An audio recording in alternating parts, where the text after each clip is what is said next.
오늘의 말씀은 하나님이 좋아하시는 음식, 하나님이 좋아하시는 음식이라는 제목을 붙였습니다. 자, 우리 지난 시간에 우리 이사야 43장 1절을 제가 봉독하면서 거기에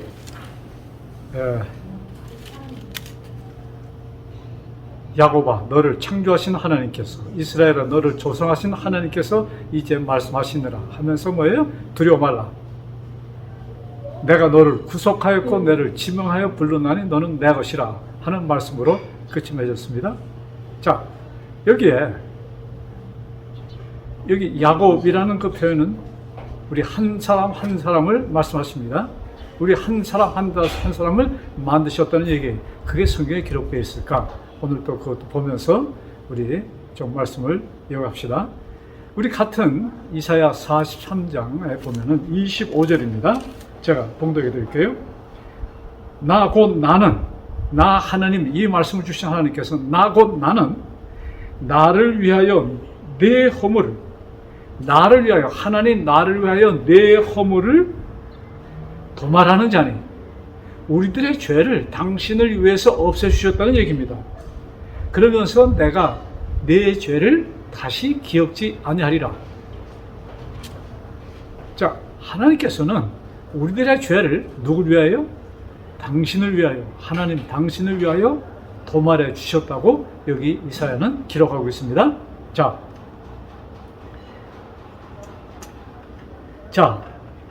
죄는 인간인 내가 하나님을 거역할 때 거역하는 것을 죄라고 합니다.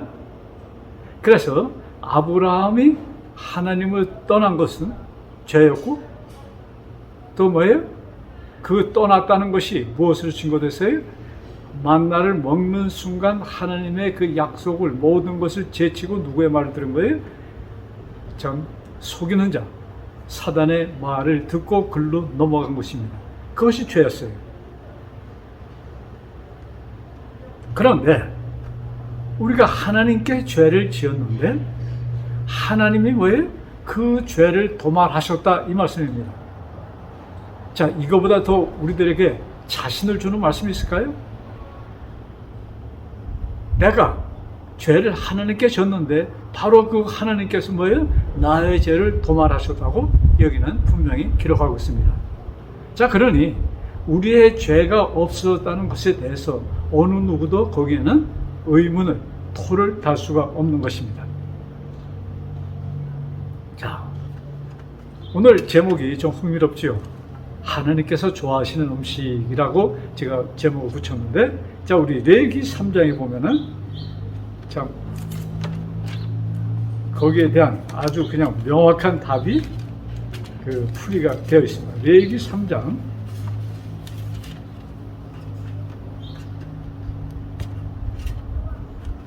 9절부터 11절에 있는 말씀. 여기 보면은 제사, 화목제, 속죄제 이런 제사를 드릴 때, 그 행사할 때 있는 일입니다. 자, 여기에 화목제를 가지고 왔습니다. 그때 그는 그 화목제의 희생 중에서 여호와께 화제를 드릴지니, 그러시면서 그 기름 곧 미려골에 그 벤바, 기름진 꼬리와 내장에 덮인 기름과 내장에 붙은 모든 기름, 짐승을 잡으면 그 꼬리 부분에 기름이 많은 모양이죠. 그 짐승의 그 내장에 콩팥에 붙은 모든 기름을 어떻게 해요? 떼서 그것을 어떻게 해요? 두 콩팥과 그 위에 기름 곧 허리 근방에 있는 것과 간에 덮인 거풀을 콩팥과 함께 취할 것이요. 자, 그 다음에 그러면 그것을 취해서 어떻게 하는가? 11절, 제사장은 그것을 단 위에 불사를 지니 이는 화제로 여호와께 드리는 식물이라. 그 기름을 태우는 것이, 그 기름을 태우는 것이 하나님의 음식이다, 이렇게 말씀하십니다. 그리고 또 그것은 뭐예요? 향기로. 자, 16절에 보면은 그 밑에 똑같은 말씀이 있습니다. 그러면서 16절에 제사장은 그것을 단 위에 불사를 지니 이는 화제로 드리는 식물이요 향기로운 냄새라. 모든 기름은 여호와의 것이니라. 그러면서 너희는 기름과 피를 먹지 말라. 이는 너희 모든 처소에서 대대로 영원한 규례니라. 기름과 피는 먹지 말라. 이것은 누구 것이다?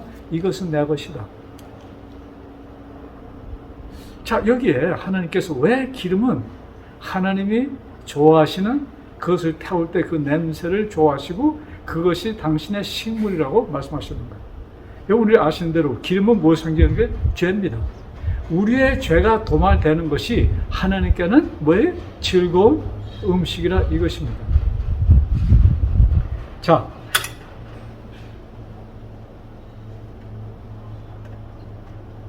또 실제적으로 이것이 기름이 우리의 몸에 섭취되면은, 그래서 이스라엘 백성들에게는 분명히 하나님께서 뭐예요? 짐승을 잡을 때 그 피와 기름은 내 것이니 하나님의 것이니 먹지 말라 하셨습니다.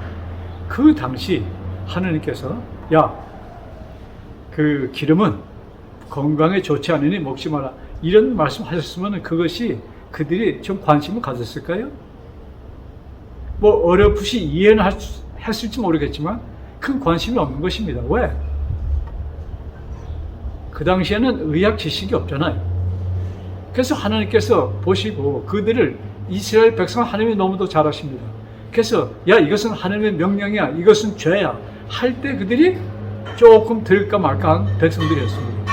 그래서 그들에게 이것은 하나님의 것이니 절대로 먹지 말라는 금지령을 내리셨던 것입니다. 근데 요새 현대의학이 발달하면서 여기서 우리는 뭘 봅니까? 피와 또 뭐예요? 기름에는 독소들이 있는 것을 압니다. 그것을 발견했어요. 그래서 그런 독소를, 지방질을 특별히 먹을 때, 또 피를 먹을 때 그 독소가 우리 몸에 섭취되어서 우리의 몸을 참 좋지 않게 건강히 잃어버리는 일을 당하기 때문에 하나님께서는 이미 이스라엘 백성에게 그것도 첨부하여서 말씀하셨던 것입니다. 그러니까 그것은 우리의 인간 몸을 창조하신 하나님께서 우리의 구조를 아시기 때문에 뭐예요? 이것은 왜? 건강이 나빠져서, 예를 들어서 지방질을 많이 먹을 때 갑자기 뭐예요? 고혈압 이런 것으로 우리는 쓰러질 수 있습니다. 그러면 어떤 일이 생기는가? 뭐 중풍 이런 병에 걸리지만 또 더 심한 사람들 그냥 거기서 단명할 수가 있어요. 죽을 수가 있어요. 그렇게 되면 복음이 깨달아지지 않은 상태에서 한 인간이 죽으면 이것은 절망입니다. 그래서 하나님께서는 그것을 원치 않으셨던 것입니다. 그래서 왜? 이것은 피하라. 일찍이 이런 말씀을 주셨고, 그런데 더 나아가서 기름을 먹지 말라는 근본적인 이유는 어디 있었어요? 그 기름은 죄를 상징하기 때문에 너희의 죄를 내가 다 도말하여서 없애신다는 그것을 이스라엘에게 교훈으로 주시기 위하여 하나님께서는 일찍이 모세를 통하여 이런 말씀들을 기록해 주셨던 것입니다. 자, 그래서 예수님께서는 이 세상 죄를, 그래서 사도 요한은 세상 죄를 지워가는 하나님의 어린 양 이렇게 표현하시잖아요. 그래서 인생들의 모든 죄를 뭐예요? 짊어지시고 죽으십니다. 그래서 하나님께는 뭐예요? 당신이 좋아하시는 음식은 인간들의 모든 죄를 뭐예요? 당신이 드시는 것입니다. 그래서 죄를 없애시는 것이에요. 자, 이렇게 표현할 수 있는지 모르겠습니다. 자, 우리 히브리서에 우리 많이 읽혀지는 말씀, 히브리서 10장 12절부터 14절.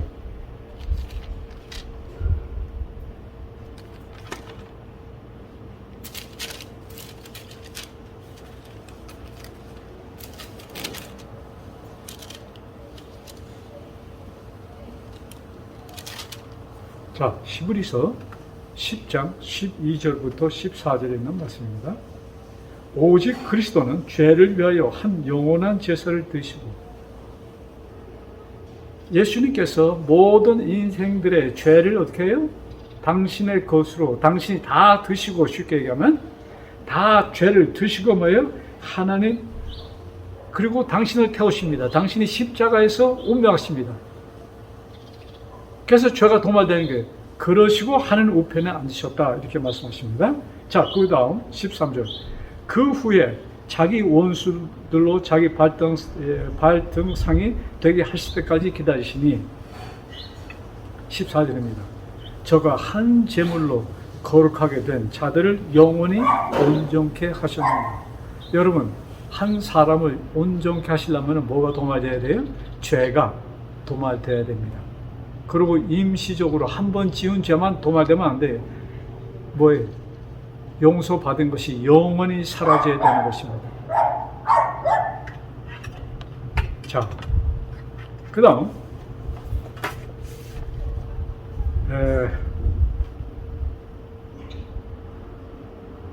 그래서 여기 히브리서는 뭐예요?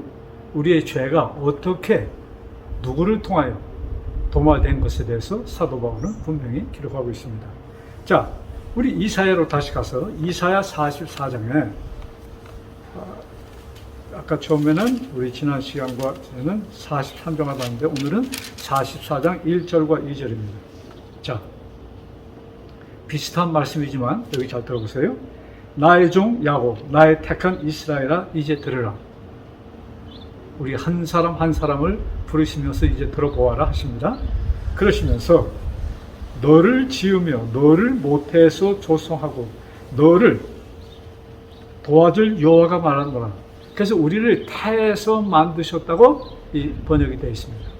모태에서 어머니 뱃속에서 나를 만드시고 조성하시고 만드시고 너를 도와줄 여호와가 말하노라. 그 다음에 나의 종 야곱, 나의 택한 여수르나 두려워 말라. 여기에 나의 택한 여수르나 했는데 이 여수르나라는 표현은 무슨 뜻이냐면은 의로운 자다. 또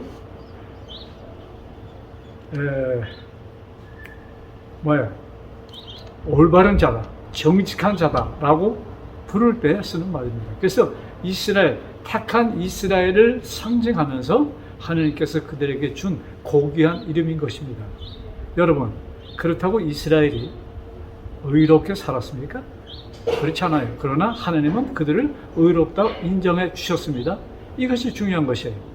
그래서 나를 부르시면서 의로운 승서와 이렇게 부르시는 거예요. 정직한 승서와.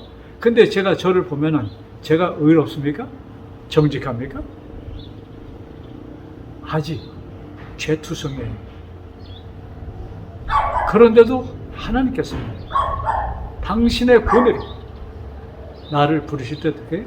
나를 태어나게 할 때부터 나를 의로운 자라고 지정해 놓으시고 나를 만드셨습니다.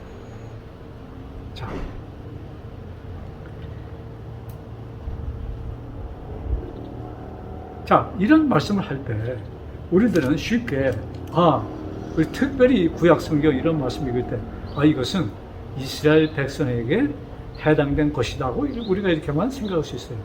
그런데 우리가 베드로전서 2장을 보면은 자, 이사야 43장 44장의 이 말씀에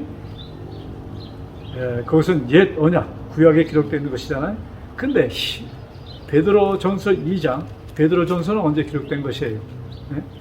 신약 성경 새 언약입니다. 이때 주신 말씀, 자, 베드로 2장 9절에 잘 들으세요. 베드로전서 2장 9절입니다. 오직 너희는 택하신 족속이요. 와, 하나님께서 우리를 택한 족속이라고 부르십니다. 근데 성경에, 구약 성경에 택한 자들은 누구예요? 하나님 아브라함의 후손들 얘기합니다. 자, 그런데 여기 오직 너희는 택하신 족속이요, 왕 같은 제사장이요. 와, 왕 같은 제사장. 여러분, 왕 누구의 왕자들이에요? 하나님의 왕자들입니다. 또 그 다음에 제사장. 이 제사장이라는 것은 뭐예요? 특별히 택함을, 이스라엘 중에서도 택함을 받은 아론의 후손, 레위 지파의 아론의 후손만에게 주어지는 명칭이었습니다. 명칭만이 아니고 그들에게 주어진 뭐예요? 직이었습니다. 그런데 사도 베드로는 뭐예요? 당신께 나오는 백성, 자, 그 다음에 읽고 말씀드릴게요.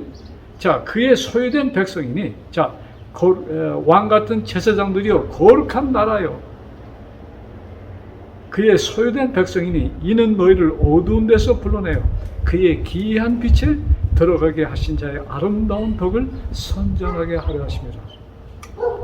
어두운 데서 불러내요. 우리는 뭐예요? 어디 있었어요? 어두움에 있었어요. 우리들은 그 다음에 10절에 보고선 정확하게 말씀합시다. 너희는 전에는 백성이 아니더니 이제는 하나님의 백성이요.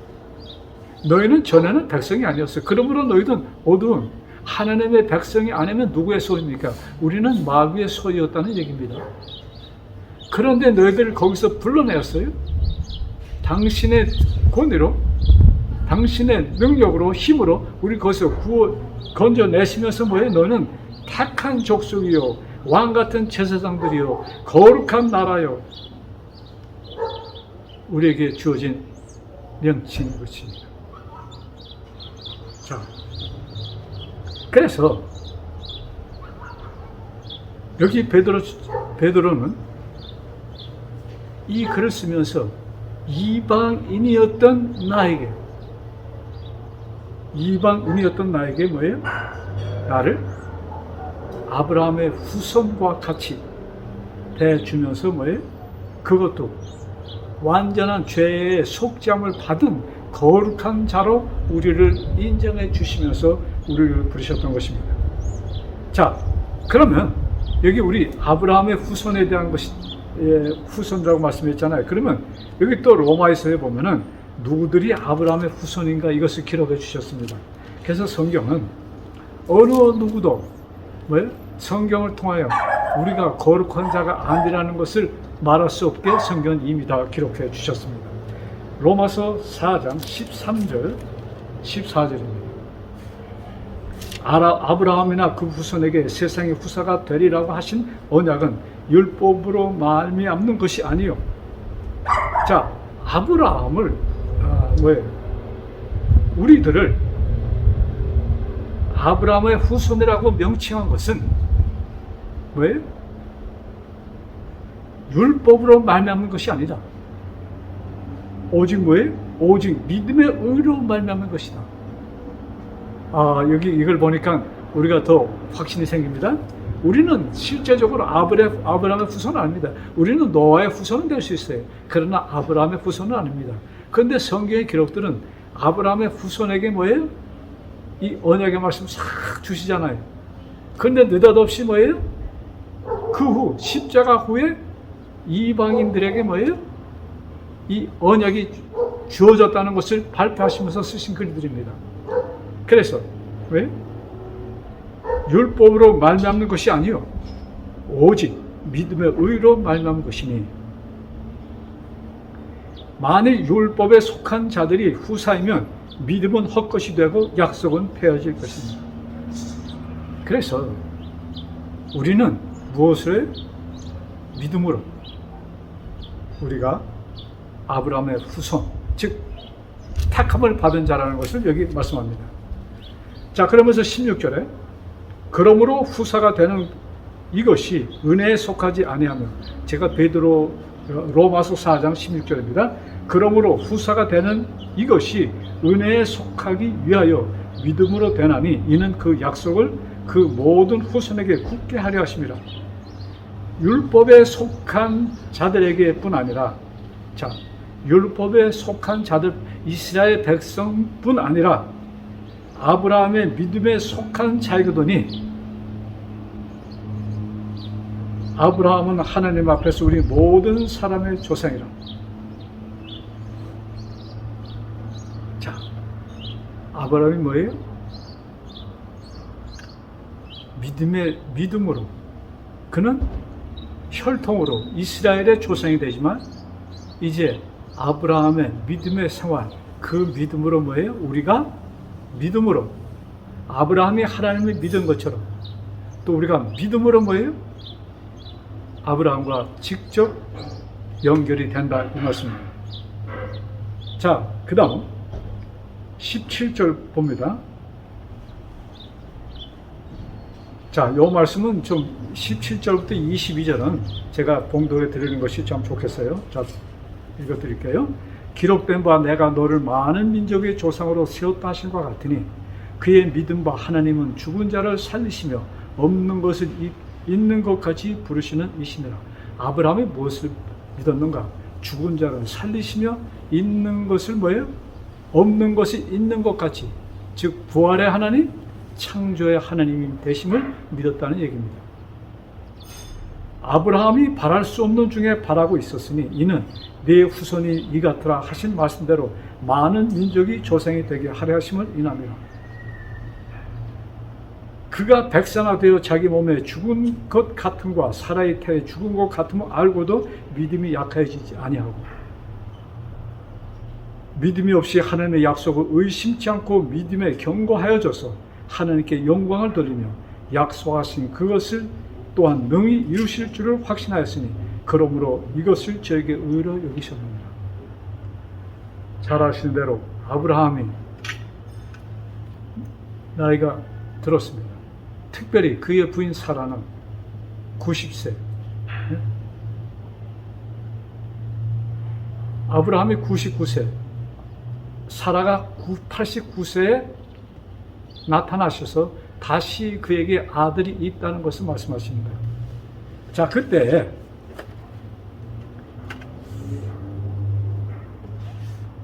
아브라함이 그것을 척 받아들였을까요?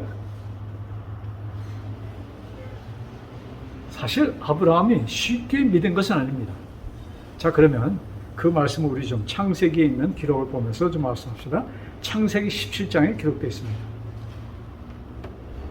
자, 우리 성경 한 절 한 절 보면서 참 하나님께서는 당신의 백성을 얼마나 어떻게 아끼시는가를 좀 볼 수 있습니다. 창세기 17장 1절의 말씀입니다. 아브라함의 99세 때 여호와께서 아브라함에게 나타나서 그에게 이르시되 나는 전능한 하나님이라 너는 내 앞에서 행하여 완전하라. 자, 지금 아브라함이 99세 되었을 때 나타나십니다. 그러시면서 첫 번째 하시는 말씀이 나는 전능한 하나님이다. 전능하신 하나님이다. 무슨 뜻입니까? 못할 것이 없는 모든 것을 할 수 있는 하나님이다라고 당신을 아브라함에게 소개합니다. 자, 그러시면서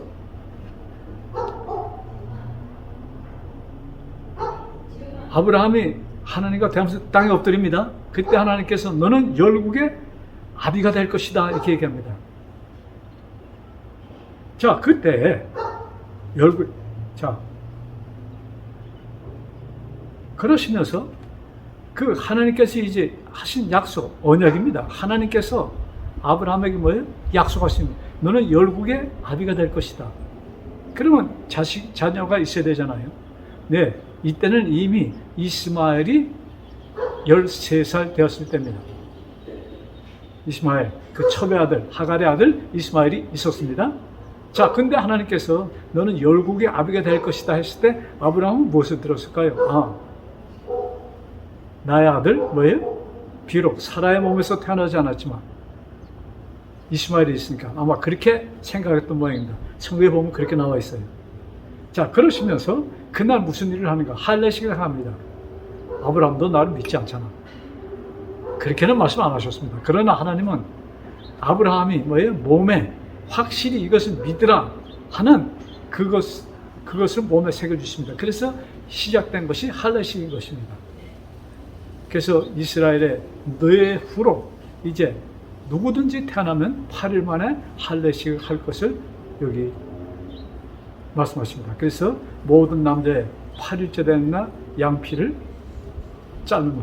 자름으로 할례식이 행해지는 것입니다. 그래서 그들은 몸에 나는 하나님의 약속한 자녀라는 것이 새겨지는 것입니다. 그러시면서 또 사라에게 그 본래 아브라함의 이름이 아브라함이 아니고 아브라함이었습니다. 그 이후로 아브라함이라는 이름을 주셨고, 그 다음에 사라를 부르시면서 네가 사례였는데 이제는 사라라.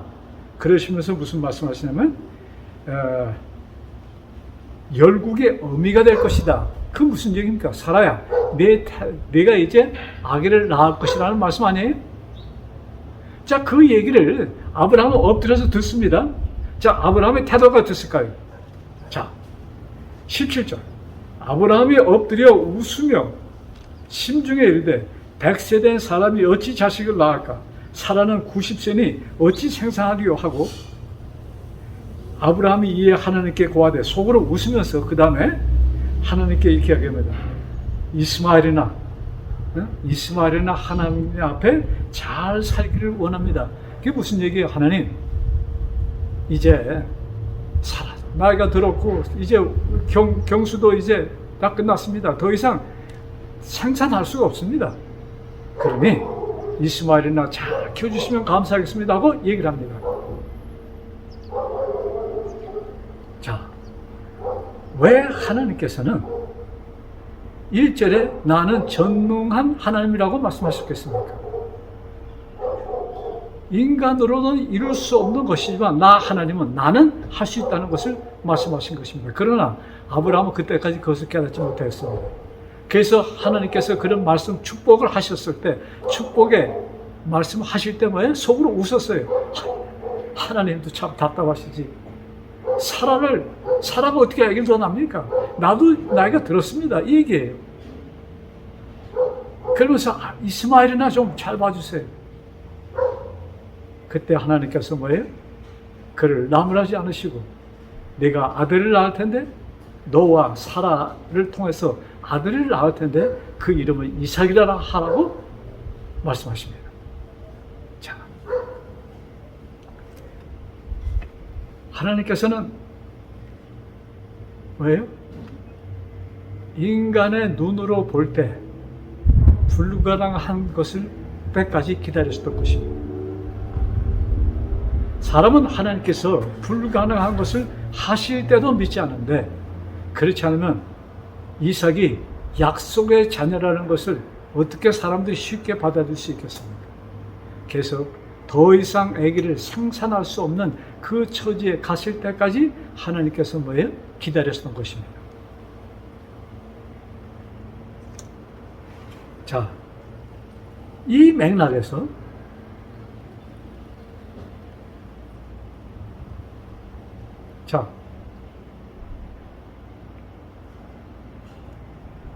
전능하신 하나님, 이 말씀은 또 뭐예요? 이 우주 공간에 속해 있는 모든 것이 나에게 속했다는 것을 또한 말씀하십니다. 자, 이 맥락에서 하나님은 나를 부르셨습니다.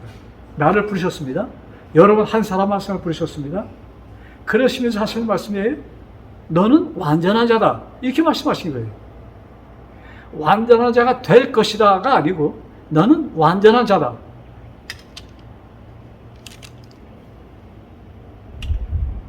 여러분, 받아들여집니까? 나를 부르시면서 너는 완전한 자다. 이렇게 말씀하십니다. 그러니까 우리가 이 말씀 우리가 어떻게 듣습니까? 하나님의 영을 통하여 듣는 말씀입니다. 하나님의 영을 통하여 우리가 이런 성경의 기대를 드릴 때 그것이 마음에 와닿는 것이에요. 나는 완전한 자? 하나님의 아들? 아까 우리 베드로 전서 2장 9절은 뭐예요? 왕 같은 제사장? 거룩한 나라? 이것이 이렇게 쉽게 받아들여지는 것은 분명히 아닙니다. 어떻게? 캐션해 붙잖아요. 근데 이것이 논리적으로, 지식적으로 기록할 수는 있어요. 그러나 이것이 지식적으로 내 머리에 들어온다 할지라도 그것이 받아들여지는 것입니까? 아니에요.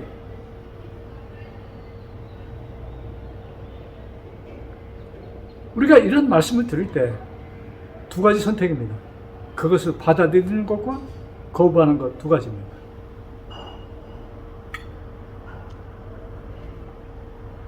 그래서 이것을 받아들일 때, 이것이 나의 마음으로 내가 받아들일 때 우리는 기뻐할 수밖에 없는 것입니다. 기뻐 날뛰게 될 것입니다.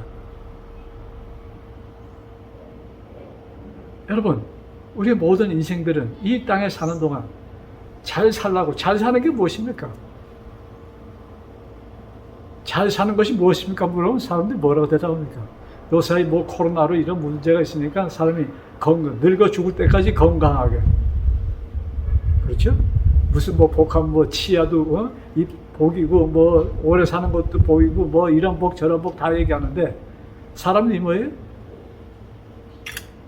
기뻐할 수 있는 조건 첫째가 뭐예요? 건강입니다. 그 다음에 또 뭐예요? 부가 좀 있어야 돼요. 여러 가지가 있습니다. 자녀? 모든 것이 갖춰야 돼요. 자, 그런데 그것이 나에게 완벽한 기쁨을 줄 수 있습니까? 그렇지가 않아요. 참 솔직한 고백이지만 어쩌다 보니까 저도 이제 이런 70이 넘은 지가 2, 3년 됩니다. 자, 그 요새는 전에 생각지 않던 것들이 좀 이렇게 머리에 생각이 납니다. 무슨 생각? 앞으로 내가 몇 년 더 살 것인가? 내가 살아있을 동안 죽기 전에 지난 가신 분들을 생각하면서 내가 또 그렇게 이렇게 고생을 하면서 병에 걸려서 뭐 이런저런 생각을 합니다. 그리고 내가 더 나이가 들어서 내가 활동하기 힘들 때 나는 어디서 어떻게 있다가 이 세상을 떠날 것인가. 이런 참 전에 참 상상도 하지 않았던 생각이 요새는 제가 떠오릅니다. 세월이 지났다는 얘기죠. 자, 그런데 우리가 이 복음은 뭐예요? 생명입니다. 사실 성경책은 도덕책이 아니고 생명과 존재에 관한 책입니다. 생명과 존재만을 다루고 있어요. 근데 불행하게도 사람들이 도덕적인 차원에서 계속, 특별히 신학자들은 이 책을 도덕적인 차원에서 그걸 봅니다. 그렇게 많이 풀이해요. 인간의 견해로 풀이합니다. 그러니까 그것이 복이 되지 않고 악이 되는 것입니다. 여러분, 성경은 생명과 존재에 대한 얘기입니다. 그것 이상 이하도 아닙니다. 생명과 존재. 성경에서 나의 생명과 나의 존재를 나는 발견해야 됩니다. 그것을 발견할 때 우리는 진정한 기쁨을 얻게 되는 것입니다. 자, 내가 기뻐 날뛸 때, 기뻐 춤을 출 때, 누가 나를 찾아옵니다.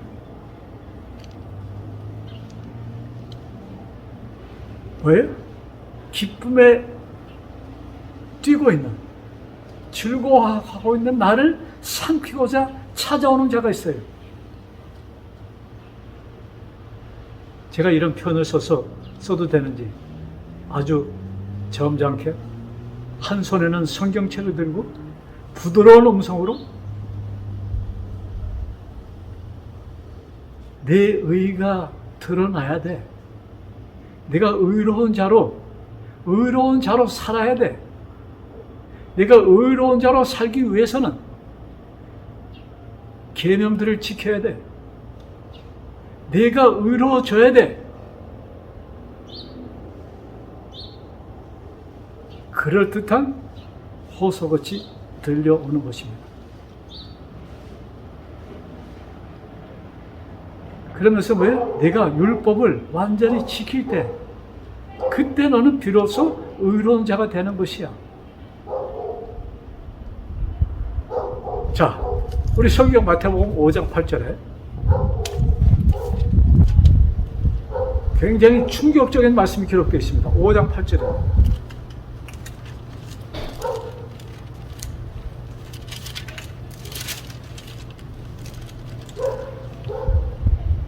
5장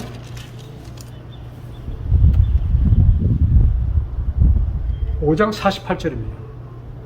성경 마태복음 5장 48절 잘 들으세요. 그러므로 하늘에 계신 너희 아버지의 온전하신 같이 너희도 온전하라. 누구처럼요? 하늘에 계신 아버지의 온전하신 같이, 하나님 아버지의 온전하신 같이 너희도 온전하라. 어떻게 들려집니까, 여러분? 가능한 얘기예요?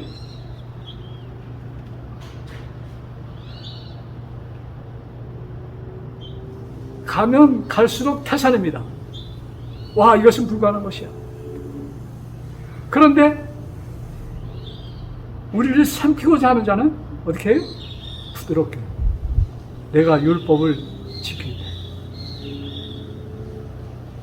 하나님의 법을 뭐예요? 온전히 순종하며 너는 의로운 자가 되는 것이야. 이렇게 얘기합니다. 그런데 내가 의로운 자가 되기 위하여 열심히 율법을 순종하고자 합니다. 그런데 그것이 이루어져요? 이루어지지 않는 나를 볼 때 우리는 낙심하고 이 구원의 기쁨이 뭐예요? 사라집니다. 와, 이것을 이루어야 되는데. 근데 뭐예요? 하나님처럼 완전해져야 된다.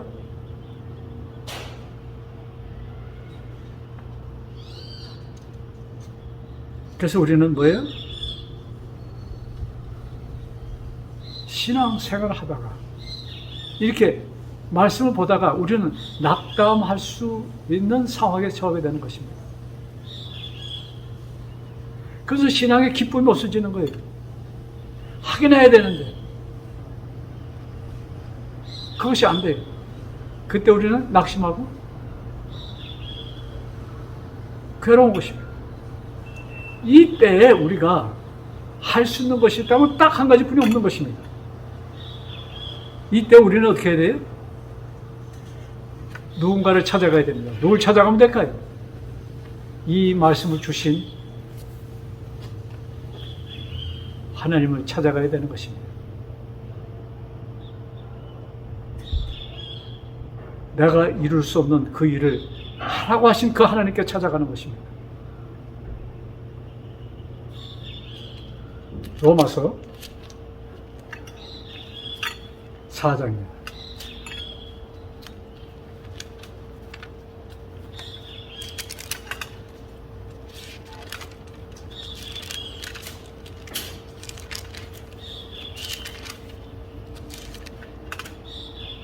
로마서 4장 23절과 25절입니다.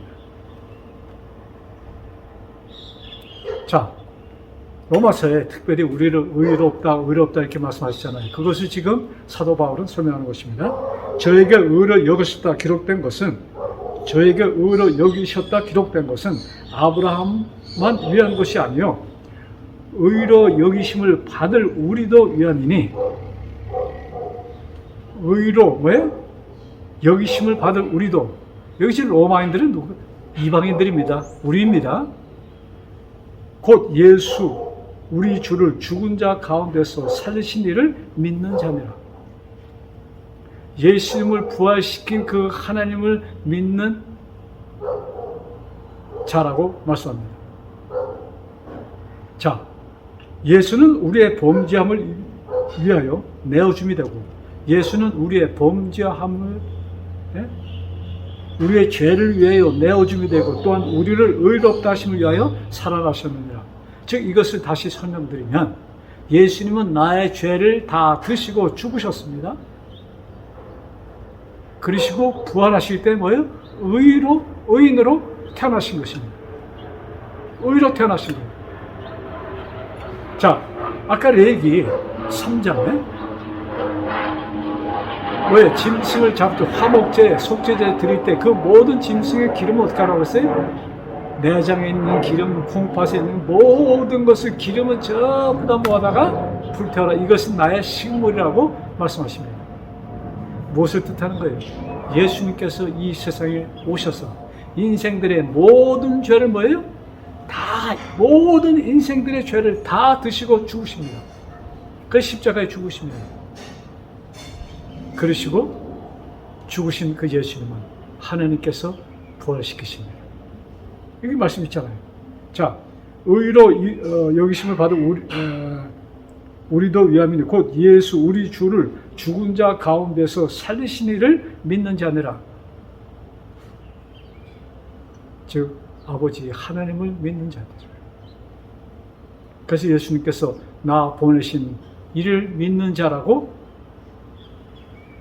믿는 자들에 대해서 말씀하십니다. 즉 우리를 말씀하시는 거예요. 예수님께서 하늘 아버지를 가르치면서 당신을 보내시고 당신을 부활시키신 그 하나님을 믿는 자에게 이루어지는 것이 뭐예요? 의가 이루어진다는 것입니다. 자, 그래야 우리는 뭐예요? 예수님의 부활을 통하여 의로운 자로 태어났다는 것입니다. 자, 그래서 이 말씀은 시간과 공간을 초월하시는 하나님의 명령입니다. 그러므로 내가 우리들이 태어나기 2000년 전 그 먼 거리에서 나와 아무 관계없는 예수님, 그러나 아무 관계가 없는 것이 아니고요, 관계가 있었습니다. 누굴 통하여 관계가 맺어졌어요? 여호와 하나님을 통하여 관계가 맺어졌고, 그 예수님의 죽으심을 통하여 나의 모든 죄가 없어졌고, 예수님의 부활을 통하여 나는 의로운 자로 같이 부활했다는 말씀입니다. 말씀을 마치면서 로마서에 있는 말씀은 8장 31절과 34절에 있는 말씀 우리 같이 나누면서 오늘 말씀을 마치고자 합니다. 로마서 8장입니다. 31절부터 34절.